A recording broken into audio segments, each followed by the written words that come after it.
Hello, welcome. I'm Chris. Welcome to the Podcast Engineering Show.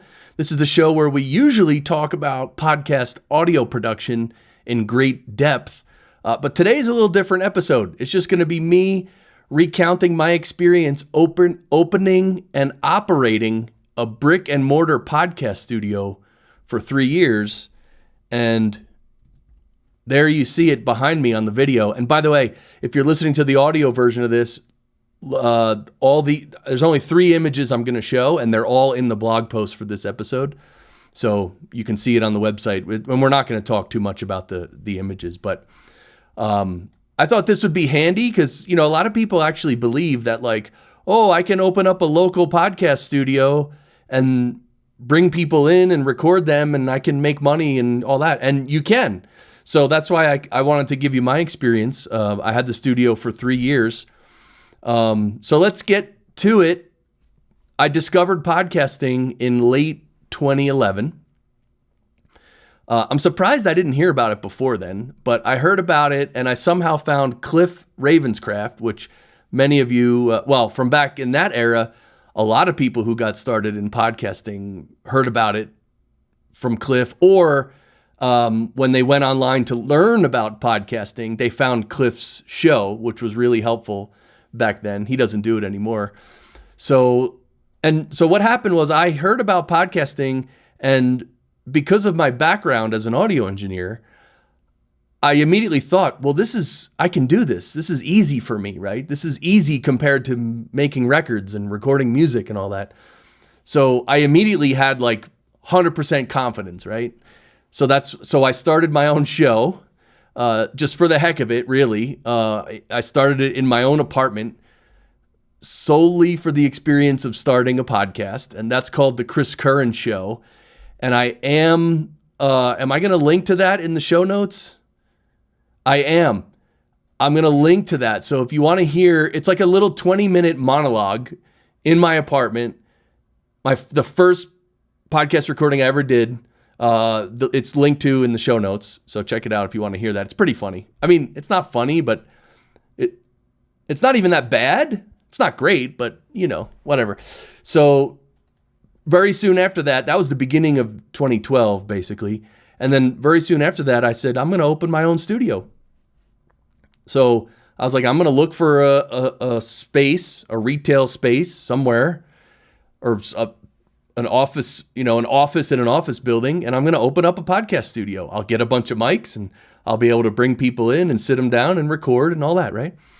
So the question is, why did I decide to open up the studio? And the answer is to earn money producing podcasts for local people, right? That was the purpose for me opening the studio. Of course, I could do some of my own shows, but, and I did. I'll tell you about that in a second. But mostly it was to earn money. I wanted to make a living. I was like, man, if I can make a living recording people on podcasts, and being their engineer, that'd be great. So, all right. So on the video right now, I'm going to show you a couple of the other pictures. I'm going to chop my own head off on the screen. There's another picture. First of all, the picture you see on the screen now, and again, they're in the blog post if this is the audio only, if you're listening to the audio only version. You can see it's just a big round table with 4 boom arms and 4 mics and then 4 headphones. And then there's a couch nearby, whatever. That was the studio. And here's another shot, chopping my head off on the video. But this is me hosting one of my shows, and I'm interviewing 2 local business people. So that's it from the other side, from the other angle, which is pretty cool. And then you have this picture, which is actually my original setup. My original equipment setup. So you can see, a couple laptops, the smaller mixing board, the iPad, my mic. I was using an SM7B back then, and then a little outboard gear, my channel strip. Anyway, that's kind of a cool picture. So I just wanted to show you the pictures up front so you get an idea. As I'm talking about the studio, you can sort of have it in your mind's eye. So, all right, well, if you're going to open a studio, and my first thing was okay, let me think about economics, right? I had no idea if this type of business could be profitable. And I ran a bunch of numbers I did. I put pen to paper and I ran through a lot of scenarios and I thought, hey, I can make it work. And but really, I was just so energized to do it, right? Because again, I'm an audio guy and I was like, man, I can do this. Like, I'm more qualified than almost anyone. So I was so energized. I just did it, right? I just was like so focused on doing it. And I'll talk later about the monetary success or failure of my studio. I'll mention that later after we get through some more stuff. So the history is, let's not forget, I opened the studio in June of 2012. This was before Serial hit in the fall of 2014. If you were around back then in the fall of 2014, you know that when Serial became a huge hit in the mainstream media, that lifted up podcasting so much. Like it can't be underestimated how much the whole podcast industry got a boost from the success of that one show, which of course was a great show. Before that, and even during that, like the podcast space was pretty small and unknown. You know, it really was. And when I started my studio, I didn't know anyone back then who ran a studio like this. Like I didn't find other people having podcast studios. And so I had, but still I was like, I'm just going to do it. I'm sure some people must have had studios. I just didn't know about it, right? Okay. So, all right, well, what were my competitive advantages, right? Well, first of all, my audio experience. Again, I worked in the music business, so I can handle audio production. And also my local networking experience. So for about 4 years before this, so since about 2007, 2008, I was actually working for my family business, selling. I was a salesman in our roofing and siding company. And so I was doing a lot of networking in the big chamber of commerce in this area. So when I left the family business to start my own business, I worked for the family business in the mid 2000s. And then I did my personal development seminars and I wrote my book. I wrote a personal development book. I did that for like 3 years, from like 2009 to 2011. And then in 2012 is when I started the podcast studio. So by then, I had been networking locally quite a bit, meaning going to Chamber of Commerce meetings and all this. Like I knew a bunch of people, right? That helped, right? When I opened my studio, I already knew a bunch of people. And so what I did, I'm going to explain my strategy, but what I did, I just started inviting all the people I knew to come in so I could interview them. And the whole idea was that they're going to come and sit in my studio and they're going to see my studio and then they're going to know what I do. And then they're probably going to tell someone. And then maybe some of those people will want to host their own show, right? That was the idea. So I was fortunate that I found a space very close to my apartment. And I think that's important. If I had to commute like an hour to my studio, that would have been a drag. But literally my commute was like 5 minutes. And, again, being a previous member of the chamber really helped a lot to get things started. So I signed a 3-year lease that, in commercial space, it's hard to get anything below, anything shorter than a 3-year lease or maybe even a 5-year lease. So I signed for 3 years because I was like, hey, I'm going to do it. And it wasn't overly expensive. That was the one reason I decided on this space, because it wasn't that expensive. It wasn't the best space in the world, but it wasn't too expensive. So like, even if I didn't hit my goals, I could probably still pay the rent. And that was important to me, right? Because I don't want to go into debt, right? Owning a studio. Like that doesn't make any sense. So I got a place that was pretty inexpensive. It was in an older building and the space was a little unique. Like, I don't know, it might have been hard for them to rent to other people. So I think that's maybe why they gave it to me a little cheaper, which worked out for me. So there you go. My studio, which I called Fractal Recording, was born in June of 2012. And the equipment setup was, let me switch, I'll put that picture up on the screen, but oops. So I had 4 microphones. Well, I was using an SM7B, but the other 3, but I really did buy 4. But the other 3 are Sennheiser E835s. I had 4 Heil boom arms. I had 4 channels of DBX 166 SS, XS, sorry. And you could see that's the gear between my iPad and the Mac computer on the right. It's a couple rack spaces of gear. And the reason I had those compressors was because I was only recording on, I was recording everything down to 2 tracks, right? Left and right. I was recording to stereo. I was not recording multi-track at that time. So the reason I had compressors and I ran the compressors to tape because, people drift off mic and some people get really loud. And so the DBX 166 has really helped control the dynamics of the participants. Of course, I had a headphone amp. I did have a digital hybrid to take actual phone calls. That's right under my iPad in that picture. And of course, I had my iPad to play sound clips like Barry. Yeah. Oh, yeah. Oh, yeah, baby. I'll get to Barry in a minute. I bought my first Mac for that studio, which you can see in the picture on the far bottom right. I had a Focusrite interface. It was a stereo, interface. I still have it. I don't know the model number. You could see it in the picture, right to the left of my mixer, up and to the left of the mixer. It's there, but, and I bought some couches and chairs for the studio. Like you could see, I bought some couches, some chairs, and I actually paid someone to sort of decorate around the studio. Because there was nothing there, right? I needed something. It had to look like a studio. So she had some radio style decorations, like from the radio era, and several tables built on top of old speaker cabinets. You can see one right on the screen right there.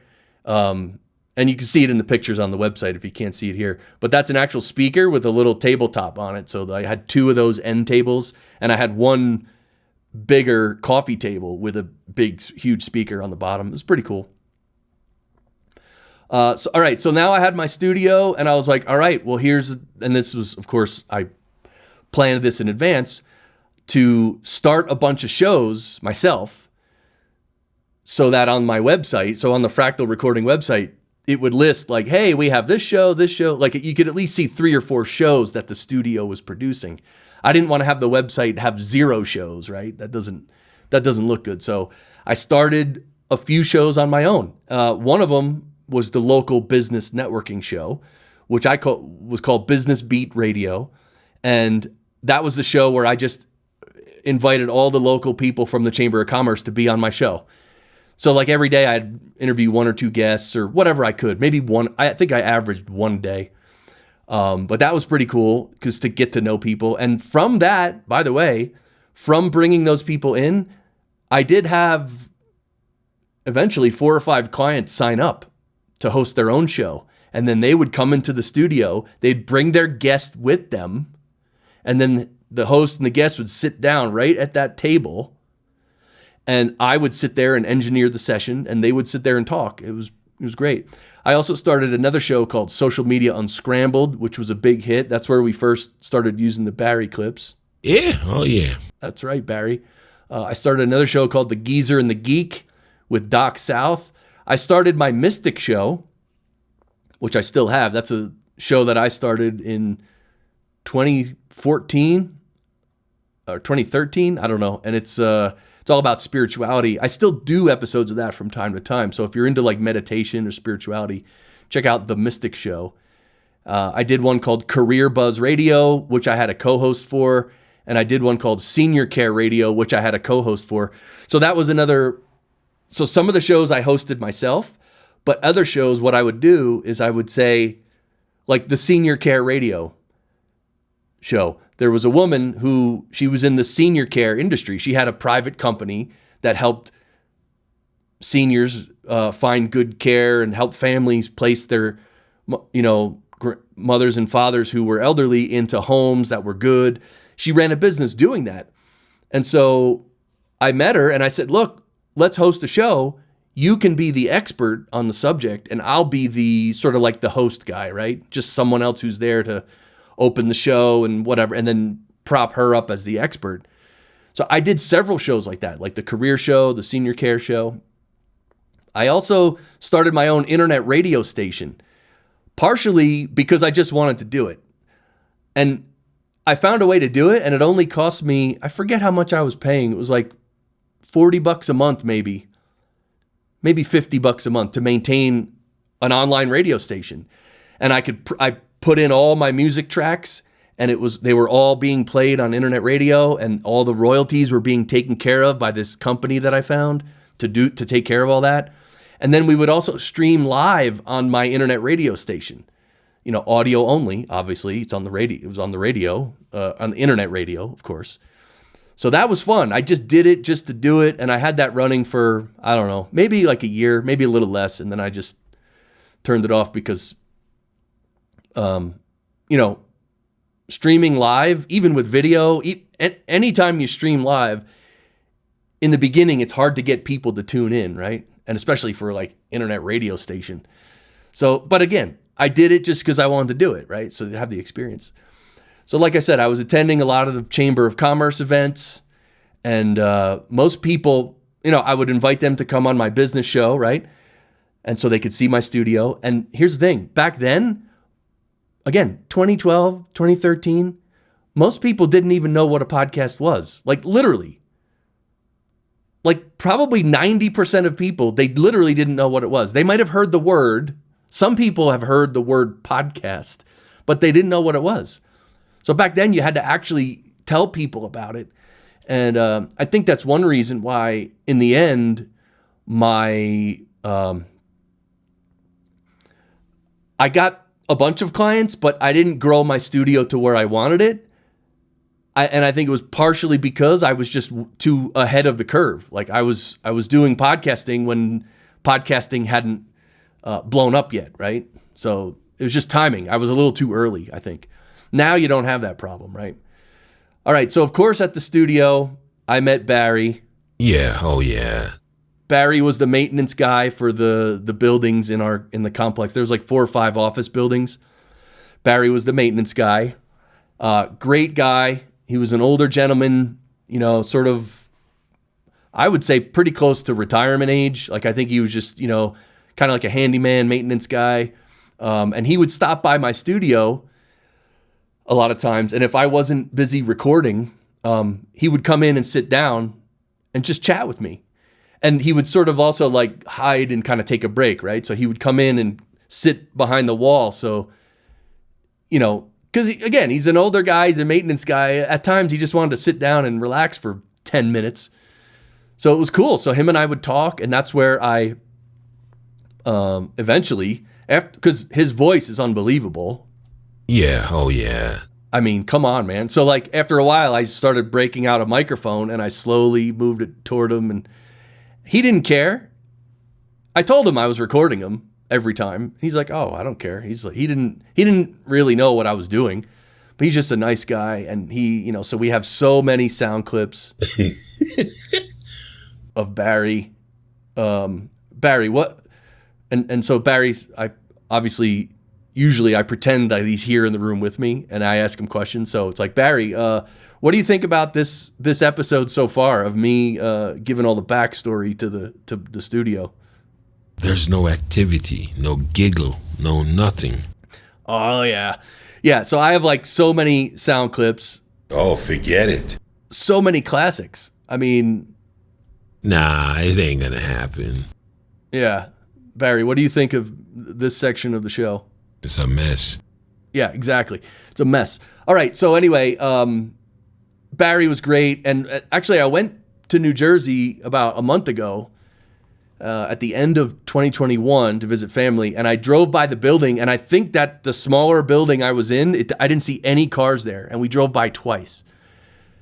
So I don't know if he's still there. And he actually like joined the Navy and was a seaman for many, many years. So he used to talk, and he joined when he was in the 60s, when he was a young guy, and he served on ships and sailed around the world, and he had so many stories. He was literally the best storyteller I've ever met in my life, hands down, not even a question. And I also have a couple clips of Barry that are about a half an hour long, where he kind of goes and tells stories, and I still haven't released them. I don't I mean, at some point I will, but I have to release it the right way, right? Because Barry is just so legendary. All right, anyway, back to the studio. So Fractal Recording, as you can see, it was just me running everything. The business, the equipment, the studio, everything. I was engineering, I was doing all the post-production, literally every single thing I was doing personally. And I had the wonderful idea to bring on a partner of sorts. The first person I met sort of wanted to be a partner, and she was more into like she was a marketer and a salesperson, really. And that's exactly what I thought I needed, because my plan was I would stay in the studio and do all the technical work and produce all the audio, and someone else can be out and about selling. So we could get more clients, right? So anyway, that was the plan. And so the first person I sort of tried to partner with, we hadn't even agreed on anything yet, like literally, and she already threatened to sue me. And it literally freaked me out. It literally freaked me out. And, thank God the person was all bark and no bite. I didn't get sued. She didn't own anything. It was completely ridiculous. I don't know. It was crazy. But, unfortunately, anyone can sue anyone at any time. I was like, I don't know. Maybe she has a brother who's a lawyer, and they're just going to start throwing lawsuits my way every 2 weeks and make me jump through 97 hoops and spend a ton of money. People go bankrupt that way, right? Anyway. So I did actually change the name of my studio after she was gone. At first it was called Internet Media Broadcasting. IMB, Internet Media Broadcasting. Ooh, sounds so big and official. I'm glad I didn't go with that. Anyway, then I changed it to Fractal Recording, which is one of the best names ever created, I think. No, because I love fractals, and obviously, yeah. And the second person I sort of almost partnered with, but it wasn't really partner. I sort of hired him as a salesperson, and he came on as an employee, and I paid him for 3 months. I paid him for 3 months, during which we designed and printed these elaborate media kits with lots of information and pictures. Because he told me, he's like, oh, when I go in to see a client, I need to give them a folder with all bunch of information and illustrations and yada, yada. And he's like, no one's going to even think about starting a podcast show unless they have all the info and it looks professional.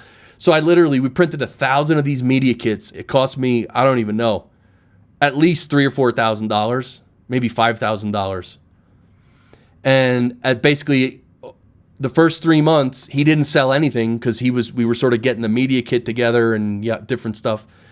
And then after 3 months, and I was paying him every month too, quite a bit, he just left. So I had all these media kits, and I paid all this money to him, and he was gone, and that really, that hurt. But whatever, it's only money, and that's the day when I decided I'm never going to partner with anyone ever again. Now, I don't really mean that, but I kind of do mean that. I'm not going to do it. It would have to be an amazing opportunity and an amazing person and yada, yada, yada for me to consider partnering with someone like that ever again. So, all right, well, the studio, let me tell you a few negative things about the studio. Because like I said before, I wasn't paying that much money, and it wasn't the most luxurious office building, right? Outside those windows, you could see them on the screen, right? You see these windows? Right outside was a big dumpster. And those windows were single pane windows, which means they're really thin. They're almost like paper. And so when the dumpster truck would come, the garbage truck would come and empty the dumpster, it was so loud. Like if you were doing a show, like you literally had to stop. It was so loud right outside the window. So, and it was so bad. One time this woman came in to record a voiceover. She's like, oh, can your studio do voiceovers? I was like, yeah. So I had my CV12 microphone, right? It's a pretty good, like a condenser mic, really good, large diaphragm. Anyway, I set that up for her, and she's recording, and all of a sudden the truck came outside and she's like, oh, let me go. I need some water. She was kind of nice. She didn't even, it was embarrassing for me because like I'm supposed to be recording her with quiet. And anyway, she kind of just let it go and the truck left and then we started again. But it was so embarrassing for me. Really embarrassing. But also the office next door, which was like through that wall over there, one time they just got this new machine and it's just started running and it was like, and it was like kind of loud and it was coming through. It was getting into my recordings and I went over and I'm like, hey, what is that? Can you turn it off? They're like, well, we can't turn, it's got to run all day today, but maybe tomorrow or something. And I was like, oh my God. So anyway, those are some of the downsides of having a studio that wasn't really a studio, right? So here's the thing. This is how it all ended. So anyway, I had the studio for 3 years. It was great. Met a lot of people. I absolutely loved it. Loved the whole experience. I learned so much from it. I had so much fun. I made good friends. I also paid my dues, right, for what was to come next, which I'll briefly describe in a second. And the painful experiences, I still remember them, but they're not painful anymore. Whatever. It's the past. I learned from it. It's over. The people who screwed me over, I don't hate them. Whatever. Go ahead. Live your life. So I decided after 3 years not to renew my lease. And that also happened to coincide with moving to Colorado. And it just sort of happened that way. I didn't really plan it that way, but it just happened that way. And when I moved to Colorado, that's when I would start engineering all my sessions remotely over the internet, right? So since then, since 2015, I don't have a physical studio anymore, and I don't have people come here or anything like that. So was the studio profitable? That's the question. The answer is barely. It's an honest answer. It took a lot of effort, and technically the studio was profitable, but it wasn't that profitable.